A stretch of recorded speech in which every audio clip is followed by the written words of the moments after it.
کیا تو ہم پر پہرا دینے آیا ہے؟ مسلمہ نے اسے کہا، یا تو اللہ کے رسول کے حکم کے بغیر بیٹھ جانا بد تہذیبی سمجھتا ہے؟ اللہ کے رسول، اس آدمی نے کہا، ایک خبر لایا ہوں۔ معزز ناظرین، ہماری آپ سے ایک چھوٹی سی گزارش ہے کہ ہمارے چینل پر اب تک نئے ہیں تو ہمارے چینل کو سبسکرائب کر دیں، ساتھ بیل آئیکن کے بٹن پہ کلک لازمی کریں اور ویڈیو کو پورا واچ کریں۔ مدینے سے ایک آدمی آیا ہے، وہ بہت دنوں سے یہاں ہے اور وہ ان لوگوں کو جنہوں نے کبھی اسلام قبول کیا تھا بتاتا پھر رہا ہے کہ سچا رسول محمد صلی اللہ علیہ وسلم ہے اور باقی سب کذاب ہیں۔ میں نے خود اس کی باتیں سنی ہیں۔ اس کا نام نہارا الرجال ہے۔ نہارا الرجال دربار میں بیٹھے ہوئے دو آدمی یک وقت بولے۔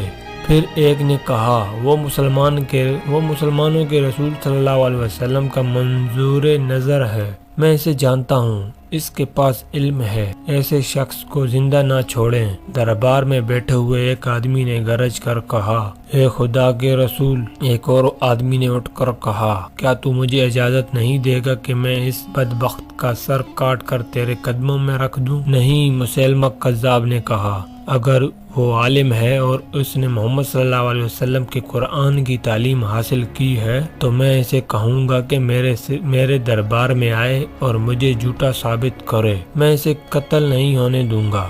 اسے کل رات میرے پاس لے آنا، اسے یقین دلانا کہ اسے قتل نہیں کیا جائے گا۔ الرجل کو مسلمہ کے ایک آدمی نے کہا، اسے اللہ کے رسول مسلمہ بن کذاب نے اپنے ہاں مدعو کیا ہے، کیا وہ میرے قتل کا انتظام یہی نہیں کر سکتا تھا؟ الرجال نے کہا، میں اسے اللہ کا رسول نہیں مانتا، مجھ پہ یہ لازم نہیں کہ میں اس کا حکم مانوں، وہ جہاں چاہے تمہیں قتل کرا سکتا ہے۔ مسلمہ کے ایلچی نے کہا، اس میں یہ طاقت بھی ہے کہ وہ پھونک مار دے تو تیرا جسم مردہ ہو جائے، وہ تجھے زندہ دیکھنا اور رخصت کرنا چاہتا ہے۔ مسلمانوں نے الرجال سے کہا کہ وہ اس کذاب کے ہاں نہ جائے، یہ میری زندگی اور موت کا سوال نہیں۔ الرجال نے کہا، یہ صداقت اور کذاب کا سوال ہے، اگر ایک کذاب کو صدق سے پہراور کرنے میں میری جان چلی جاتی ہے تو یہ سودا مہنگا نہیں، میں آؤں گا۔ الرجال نے کہا، آج ہی رات آؤں گا۔ مسلمہ سے کہنا کہ تو اگر سچا نبی ہے تو اپنے وعدے سے پھر نہ جانا۔ ایلچی نے مسلمہ کذاب کو الرجال کا جواب بتایا۔ الرجال یمامہ کے قلعے میں رہتا تھا۔ مشہور مورخ طبری نے لکھا ہے کہ مسلمہ اپنے خاص مہمانوں کے لیے بڑا خوشنما خیمہ نصب کرایا کرتا تھا، جن کی ساخت مکان جیسی ہوتی تھی۔ یہ خیمہ اندر سے بڑے دل فریب طریقوں اور کپڑوں سے سجایا جاتا تھا۔ صحرا کی راتیں سرد ہوتی تھی، اس لیے مسلمہ خیمہ میں بڑا خوبصورت آتش دان رکھوا دیا کرتا تھا۔ اس آتش دان میں وہ کوئی چیز یا ایسی جڑی بوٹی رکھ دیا کرتا تھا جس کی خوشبو عطر کی طرح ہوتی تھی، لیکن یہ خوشبو اس پر ایسا اثر کرتی تھی جیسے اس خیمے میں سونے والے کو ہیپاٹائز کر لیا گیا ہو۔ مسلمہ کا شکار بے ہوش یا بے خبر نہیں ہوتا تھا، بلکہ وہ مسلمہ کے اشاروں پر ناچنے لگتا تھا۔ خود مسلمہ پر اس کا یہ اثر نہیں ہوتا تھا۔ مسلمہ کذاب کو جب یہ اطلاع ملی کہ الرجال آ رہا ہے تو اس نے اپنا مخصوص خیمہ نصب کرایا اور اس میں وہ تمام انتظامات کرا دیے جو وہ کرایا کرتا تھا۔ اس نے رات کے لیے آتش دان بھی رکھوا دیا۔ الرجال آیا تو مسلمہ نے باہر آ کر اس کا استقبال کیا۔ تم ایک رسول کے بھیجے ہوئے آدمی ہو، مسلمہ نے کہا، اور میں بھی رسول ہوں، اس لیے تمہارا احترام میرا فرض ہے۔ میں صرف اسے رسول مانتا ہوں جس نے مجھے یہاں بھیجا ہے۔ الرجال نے کہا، اور میں تمہیں یہ کہتے ہوئے نہیں ڈروں گا کہ تم کذاب ہو۔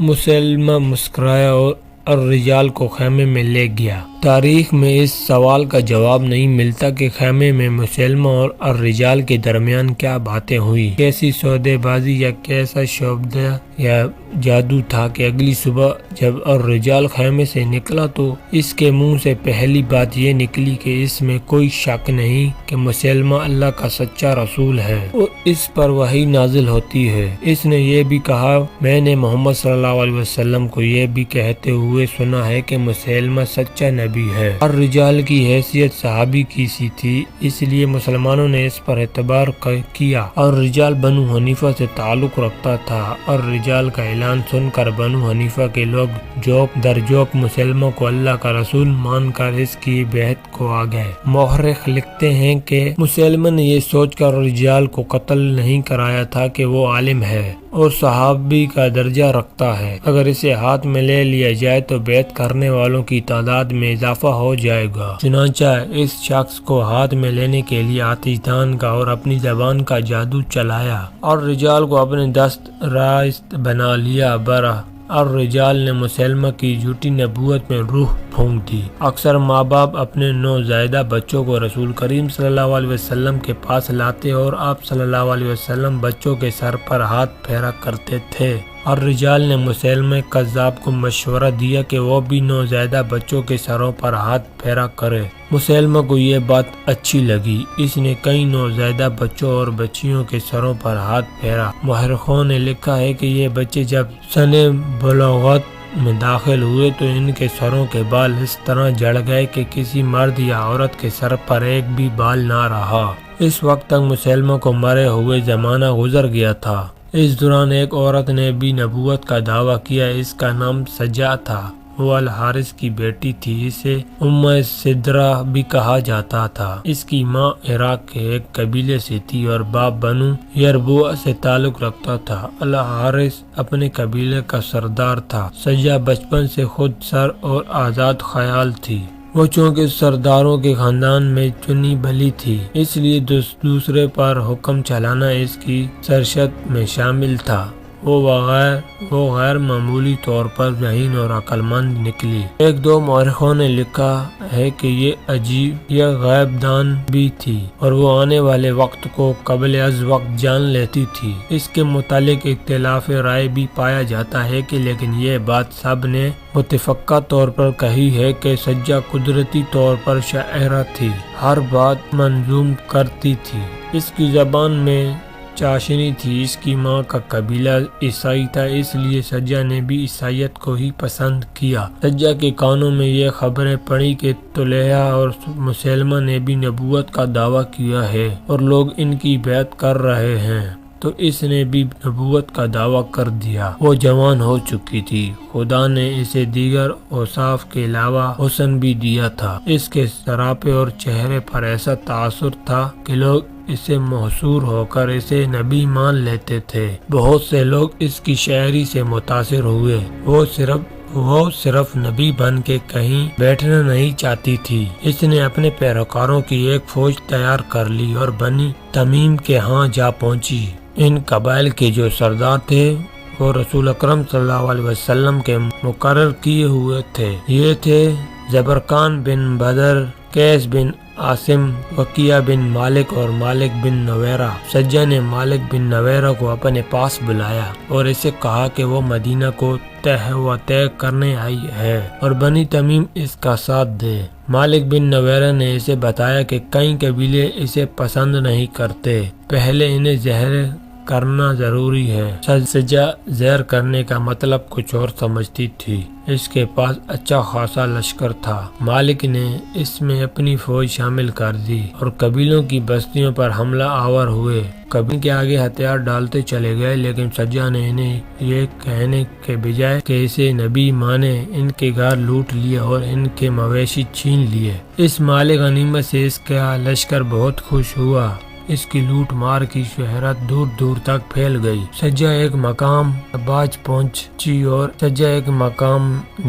پہنچی اور اس علاقے کی بستیوں پر لوٹ مار شروع کر دیا، لیکن یہ قبیلے متحد ہو گئے اور سجا کو شکست ہوئی۔ وہ ایک اور حملہ کرنا چاہتی تھی، لیکن اسے ایک مجبوری کا سامنا تھا۔ اس کے لشکر کے کئی سرداروں کو نباج کے قبیلوں نے پکڑ کر قید میں ڈال دیا تھا۔ سجا نے اپنے ایلچی ان قیدیوں کی رہائی کے لیے بھیجا، پہلے اس علاقے سے کوچ کرو۔ قبیلے کے سرداروں نے ایلچی سے کہا تمہیں تمہارے قیدی مل جائیں گے۔ سجا نے یہ شرط قبول کر لی اور اپنے سرداروں کو آزاد کرا کے اس علاقے سے نکل گئی۔ اس کے سرداروں نے اس سے پوچھا کہ اب کدھر کا رخ ارادہ ہے؟ یمامہ، سجا نے کہا وہاں مسیلمہ بن کذاب کوئی شخص ہے جس نے نبوت کا دعویٰ کر رکھا ہے، اسے تلوار کی نوک پر رکھنا ضروری ہے، لیکن یمامہ کے لوگ جنگوں و جدل میں بہت سخت ہیں، ایک سردار نے اسے کہا، اور مسیلمہ بڑا طاقتور ہے۔ سجا نے کچھ اشعار پڑھے جن میں اس نے اپنے لشکر سے کہا تھا کہ ہماری منزل یمامہ ہے۔ مسیلمہ کذاب نے اپنے جاسوسوں کو دور دور تک پھیلایا ہوا تھا۔ اطلاع دی گئی کہ ایک لشکر یمامہ کی طرف بڑا آ رہا ہے۔ مسیلمہ نے یہ معلوم کرا لیا کہ یہ سجا کا لشکر ہے۔ اس نے الرجال کو بلایا، کیا تم نے سنا کہ سجا کا لشکر آ رہا ہے؟ الرجال، مسیلمہ نے کہا، لیکن میں ان سے لڑنا نہیں چاہتا۔ تم جانتے ہو کہ اس علاقے میں مسلمانوں کی فوج موجود ہے جس کا سالار اکرمہ ہے۔ کیا ہمارے لیے یہ بہتر نہیں ہوگا کہ سجا اور اکرمہ کی لڑائی ہو جائے، اور جب دونوں لشکر آپس میں الجھے ہوئے ہوں اس وقت ہم اس پر حملہ کر دیں؟ اگر ان کی ٹکر نہ ہوئی تو تم کیا کرو گے؟ الرجال نے کہا، پھر میں سجا کے ساتھ دوستی کا معاہدہ کروں گا۔ مسیلمہ نے کہا، صورت وہی پیدا ہوگی، سجا اور اکرمہ کی فوجیں ایک دوسرے سے بے خبر رہیں اور سجا یمامہ کے بالکل قریب آ گئی۔ مسیلمہ نے اپنا ایک ایلچی سجا کے پاس پیغام کے ساتھ بھیجا کہ سجا اس سے ملنے اس کے پاس آئے تاکہ دوستی کا معاہدہ کیا جا سکے۔ سجا نے جواب بھیجا کہ وہ آ رہی ہے، لیکن مسیلمہ کو قبل از وقت اطلاع مل گئی کہ سجا اپنے لشکر کو ساتھ لا رہی ہے۔ اس نے سجا کو پیغام بھیجا کہ لشکر کو ساتھ لانے سے میں یہ سمجھوں گا کہ تم دوستی کی نیت سے نہیں آ رہی، زیادہ سے زیادہ یہ کر سکتی ہو کہ اپنے چند ایک محافظوں کو ساتھ لے آؤ۔ یا رسول اللہ، مسیلمہ کے ایک درباری نے اسے کہا، سنا ہے کہ سجا کا لشکر اتنا بڑا ہے کہ یمامہ کی وہ اینٹ سے اینٹ بجا دے گا، اور یہ بھی سنا ہے کہ ایک اور نے کہا وہ قتل و غارت کر کے اور لوٹ مار کر کے آگے چلی جاتی ہے، اس سے وہی محفوظ رہتا ہے جو اس کی نبوت کو تسلیم کر لیتا ہے۔ کیا تم مجھے ڈرا رہے ہو؟ مسیلمہ نے پوچھا، کیا تم یہ مشورہ دینا چاہتے ہو کہ میں اپنی نبوت سے دستبردار ہو کر اس کی نبوت کو تسلیم کر لوں؟ نہیں، اللہ کے رسول، اسے جواب ملا، ہمارا مطلب احتیاط سے ہے، وہ کوئی اپنا ہاتھ نہ دکھا جائے۔ مسیلمہ نے کہکا لگایا اور کہا، تم شاید میری صورت دیکھ کر مشورہ دے رہے ہو، کیا تم مجھے کوئی ایسی عورت دکھا سکتے ہو جو میرے پاس آئی ہو اور میرے گرویدہ نہ ہو گئی ہو؟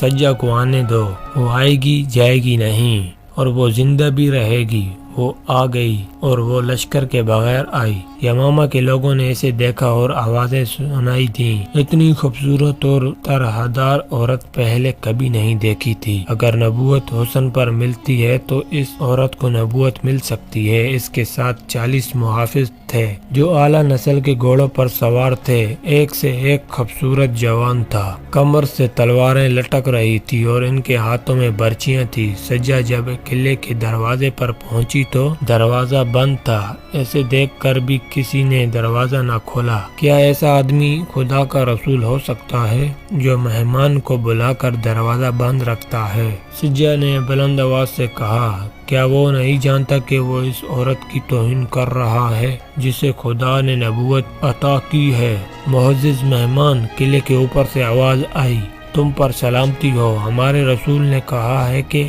محافظ باہر رہیں اور مہمان اندر آ جائے۔ دروازہ کھول دو، سجا نے دلیری سے کہا، اور اپنے محافظوں سے کہا کہ تم سب قلعے سے دور چلے جاؤ۔ لیکن ہم ایک اجنبی پر کیسے اعتبار کر سکتے ہیں؟ محافظ دستے کے سردار نے کہا، اگر سورج غروب ہونے تک میں واپس نہ آئی تو اس قلعے کو ملبے کا ڈھیر بنا دینا۔ سجا نے کہا، اور اس شہر کے ایک بچے کو بھی زندہ نہ چھوڑنا۔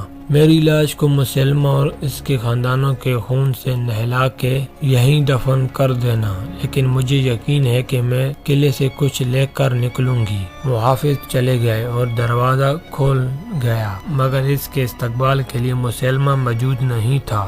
اس کے حکم پر دروازے پر کھڑے 2 گھڑ سوار اسے قلعے کے صحن میں لے گئے، جہاں ایک چوکور خیمہ نصب تھا۔ اس کے ارد گرد درخت اور پودے تھے اور نیچے گھاس تھی۔ سجا کو خیمے میں داخل کر دیا گیا۔ اندر کی سجاوٹ نے اسے محصور کر دیا، مگر مسلمہ وہاں نہیں تھا۔ وہ بیٹھ گئی۔ تھوڑی دیر بعد مسلمہ خیمے میں داخل ہوا۔ سجا نے اسے دیکھا تو اس کے ہونٹوں پر مسکراہٹ آ گئی۔ مسکراہٹ میں تمسخر تھا۔ سجا نے اتنا بدصورت آدمی کبھی نہیں دیکھا تھا۔ اتنے چھوٹے قد کا آدمی شاید و نادر ہی کبھی نظر آتا ہے۔ کیا تم نے نبوت کا دعویٰ کیا ہے؟ سجا نے اس طنزیہ لہجے میں پوچھا۔ دعویٰ کرنا کچھ اور بات ہے، مسلمہ نے سجا کی آنکھوں میں آنکھیں ڈال کر کہا۔ یہ سچ ہے کہ میں خدا کا بھیجا ہوا رسول ہوں۔ میں محمد صلی اللہ علیہ وسلم کو رسول نہیں مانتا، لیکن اس نے اپنی رسالت منوا لی ہے۔ لوگ اس لیے مان گئے ہیں کہ قبیلہ قریش کی تعداد اور طاقت زیادہ ہے۔ انہوں نے اب دوسروں کے علاقوں پر قبضہ کرنا شروع کر دیا ہے۔ تبری نے چند ایک حوالوں سے لکھا ہے کہ مسلمہ نے سجا کی آنکھوں میں آنکھیں ڈال دی۔ اس کے ہونٹوں پر دل فریب مسکراہٹ تھی۔ بہت عرصے بعد سجا نے کسی موقع پر کہا تھا کہ اس نے اتنی چھوٹی چھوٹی آنکھوں میری آنکھوں میں ڈالی تو مجھے ایسا محسوس ہوا کہ جیسے ٹگنا سا یہ بدصورت آدمی پراسرار سا ایک اثر بن کر آنکھوں کے راستے میرے وجود میں اتر رہا ہے۔ مجھے اطمینان سا ہونے لگا کہ یہ شخص مجھے قتل نہیں کرے گا۔ کچھ اور وقت گزرا تو اس احساس نے جیسے مجھے بے بس کر دیا کہ میں اس کے وجود میں سما جاؤں گی اور میرا وجود ختم ہو جائے گا۔ اگر تم نبی ہو تو کوئی الہامی بات کرو۔ سجا نے کہا، تم نے کبھی سوچا ہے کہ تم کس طرح پیدا ہوئی تھی؟ مسلمہ نے اسے انداز سے کہا جیسے شعر پڑھ رہا ہو۔ تم نے شاید یہ بھی نہیں سوچا کہ جس طرح تم پیدا ہوئی تھی اس طرح تم بھی انسانوں کو پیدا کرو گی، مگر تنہا نہیں، مجھے خدا نے بتایا ہے۔ اس نے قرآن کی آیات کی طرز کی الفاظ بولے۔ وہ ایک زندہ وجود سے زندہ وجود پیدا کرتا ہے، پیٹ سے، آنتڑیوں سے۔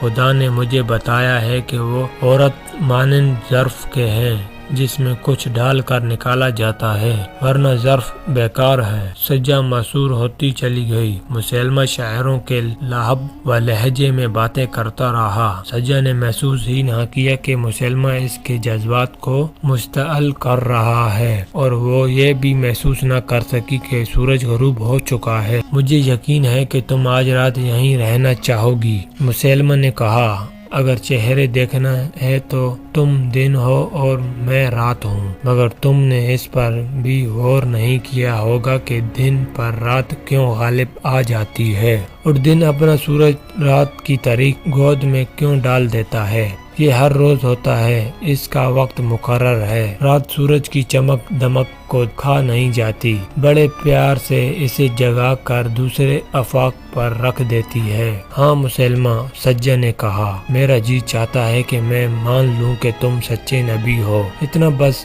صورت آدمی اتنی خوبصورت باتیں نہیں کر سکتا۔ کوئی غیبی طاقت ہے جو تم سے اتنی اچھی باتیں کرا رہی ہے۔ وہ چونک پڑی اور بولی، سورج غروب ہو گیا ہے۔ اگر میں نے قلعے کی دیوار پر کھڑے ہو کر اپنے محافظوں کو یہ نہ بتایا کہ میں زندہ ہوں تو تمہاری بستیوں کی گلیوں میں خون بہنے لگے گا۔ مسلمہ نے اسے اپنے 2 محافظوں کے ساتھ قلعے کی دیوار پر بھیج دیا اور خیمے میں رکھا ہوا آتش دان جلانے کا حکم دیا۔ فانوس بھی روشن ہو گئے۔ مسلمہ نے آتش دان میں چھوٹی سی کوئی چیز رکھ دی۔ کمرے میں خوشبو پھیلنے لگی۔ سجا واپس خیمے میں آئی تو اس پر خمار سا طاری ہونے لگا۔ وہ عام سی عورت کی طرح رومان انگیز باتیں کرنے لگی۔ کیا یہ اچھا نہیں ہوگا کہ ہم میاں بیوی بن جائیں؟ مسلمہ نے اس کی آنکھوں میں آنکھیں ڈال کر پوچھا۔ اس سے اچھی اور کوئی بات نہیں ہو سکتی، سجا نے مخمور سی آواز میں جواب دیا۔ صبح طلوع ہوئی تو سجا اس انداز سے باہر نکلی جیسے دلہن اپنی پسند کے دولہے کے ساتھ ازدواجی زندگی کی پہلی رات گزار کر نکلی ہو۔ قلعے میں شادیانے بجانے لگے۔ سجا کے لشکر تک یہ خبر پہنچی کہ سجا نے مسلمہ کے ساتھ شادی کر لی ہے۔ یہ شادی اسلام کے لیے بہت بڑا خطرہ بن گئی کہ دو لشکر متحد ہو گئے، لیکن یہ اتحاد جلدی بکھر گیا کیونکہ مسلمہ نے سجا کو دھوکہ دیا اور وہ دل برداشت نہ ہو کر عراق میں اپنے قبیلے چلی گئی۔ مسلمہ نے اپنے لیے ایک بہت بڑے خطرے کو ختم کر دیا تھا۔ سجا کو اتنا صدمہ ہوا کہ وہ نبوت کا دعوے سے دستبردار ہو گئی۔ بعد میں وہ مسلمان ہو گئی اور کوفہ چلی گئی تھی۔ اس نے بڑی لمبی عمر پائی اور متقی اور پارسا مسلمانوں کی حیثیت سے مشہور رہی۔ رسول کریم صلی اللہ علیہ وسلم کے وصال کے ساتھ ہی ہر طرف بغاوت اور عہد شکنی کا طوفان اٹھ کھڑا ہوا۔ ایک طوفان صحابہ رضی اللہ تعالی عنہ کے اپنے ہاں اٹھا۔ یہ خلیفہ اول کے انتخاب کا مسئلہ تھا۔ انصار اور مہاجرین کے درمیان کھچاؤ سا بھی پیدا ہو گیا۔ ابو بکر صدیق رضی اللہ تعالی عنہ نے آخر یہ فیصلہ عمر رضی اللہ تعالی عنہ اور ابو عبیدہ پر چھوڑ دیا اور کہا کہ یہ دونوں جسے پسند کریں اسے سب خلیفہ مان لیں۔ آپ مہاجرین میں سب سے افضل ہیں۔ عمر نے فیصلہ ابو بکر صدیق رضی اللہ تعالی عنہ کے حق میں دیا اور ان سے کہا، غار میں آپ رسول اللہ صلی اللہ علیہ وسلم کے رفیق اور نماز پڑھانے میں ان کے قائم و مقام رہے ہیں۔ دنیا کے احکام میں نماز سب سے افضل ہے۔ ہمیں ایسا کوئی شخص نظر نہیں آتا جو آپ سے برتر ہو۔ بلا شک آپ خلافت کے حقدار ہیں۔ سب سے پہلے عمر رضی اللہ تعالی عنہ نے آگے بڑھ کر ابو بکر کے ہاتھ پر بیعت کی۔ اس کے بعد ابو عبیدہ اور بشرا بن سعد نے بیعت کی۔ جب اعلان عام ہوا کہ ابو بکر خلیفہ اور رسول صلی اللہ علیہ وسلم کے، تو لوگ بیعت کے لیے دوڑے آئے۔ مسجد نبوی صلی اللہ علیہ وسلم میں بیعت عام ہوئی۔ ابو بکر صدیق رضی اللہ تعالیٰ عنہ نے پہلا خطبہ خلافت دیا۔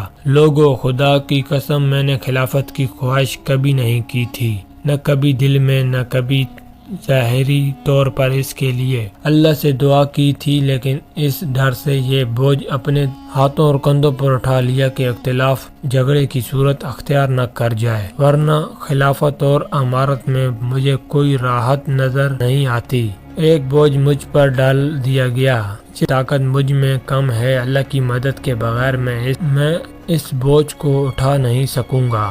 مجھے تم نے اپنا امیر بنایا ہے، میں تم سے بہتر اور برتر تو نہ ہوتا۔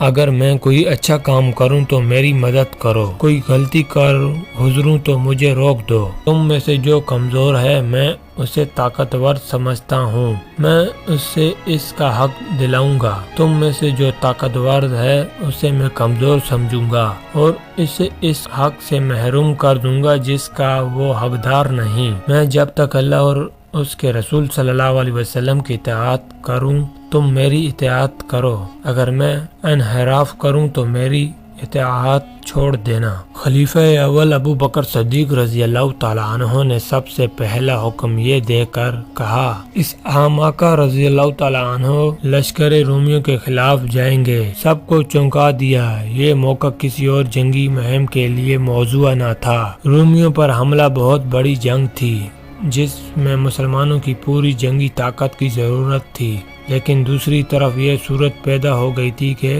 بیشتر قبیلوں نے نہ صرف بغاوت کر دی تھی بلکہ بعض نے مدینہ پر حملے کے لیے متحد ہونا شروع کر دیا تھا۔ یہودی اور نصرانی خاص طور پر مدینہ کے خلاف سرگرم ہو گئے۔ اس کے علاوہ جھوٹے پیغمبروں نے الگ محاذ بنا لیے تھے۔